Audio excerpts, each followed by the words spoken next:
এক কবরে লক্ষাধিক মরদেহ। সিরিয়ার আল কুতায়াফাহ এলাকায় এমন এক গণকবরের সন্ধান পাওয়ার দাবি করেছে একটি মানবাধিকার সংস্থা। গত ১৩ বছর ধরে বিভিন্ন কারাগারে বন্দীদের নির্যাতন এবং হত্যার পর এনে পুঁতে রাখা হতো এই গণকবরটিতে। বাশার আল আসাদের পতনের পর সিরিয়ায় এ পর্যন্ত মোট ১২টি গণকবরের সন্ধান পাওয়া গেছে। বলা হচ্ছে হিটলার যুগের পর এমন নৃশংসতা আর দেখেনি বিশ্ব। কালার এক্সপার্ট, জর্জ স্যাপ এবং মাইল্ড অন হ্যান্ডস টেকনোলজি সমৃদ্ধ অরিক্স ক্রিস্টাল ওয়াশ আপনার লন্ড্রি এক্সপার্ট। সিরিয়ার স্বৈরশাসক বাশার আল আসাদের পতনের পর সন্ধান মিলছে একের পর এক গণকবরের। এসব গণকবর যেন ক্ষমতাচ্যুত প্রেসিডেন্টের নিষ্ঠুরতারই সাক্ষ্য দিচ্ছে। গদি টিকিয়ে রাখতে লাখ লাখ সিরীয় নাগরিককে হত্যার অভিযোগ বাশার আল আসাদের বিরুদ্ধে। ভিন্নমত দমনে সিদনেয়া সহ কুখ্যাত সব কারাগারে মানুষকে নিয়ে করা হতো অমানসিক নির্যাতন। এই বর্বরতায় যাদের প্রাণ গেছে তাদের ঠাঁই হয়েছে গণকবরে।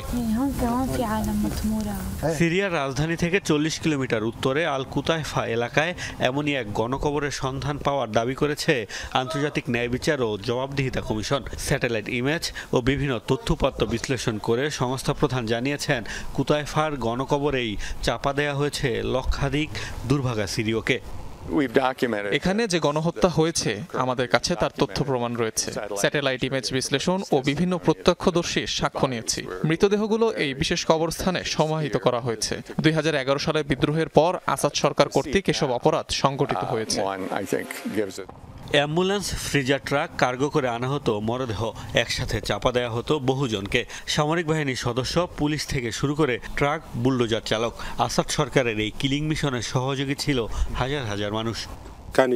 এখানে এসে কবর খনন করে ৫-৬ জনের মরদেহ ফেলতো। এরপর সেই কবর আবার মাটি দিয়ে ঢেকে দিত। তারা ট্রাকে করে মরদেহগুলো এখানে নিয়ে আসতো।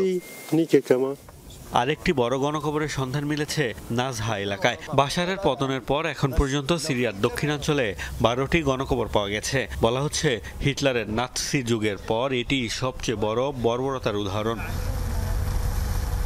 মোস্তফা মাহমুদ, যমুনা নিউজ।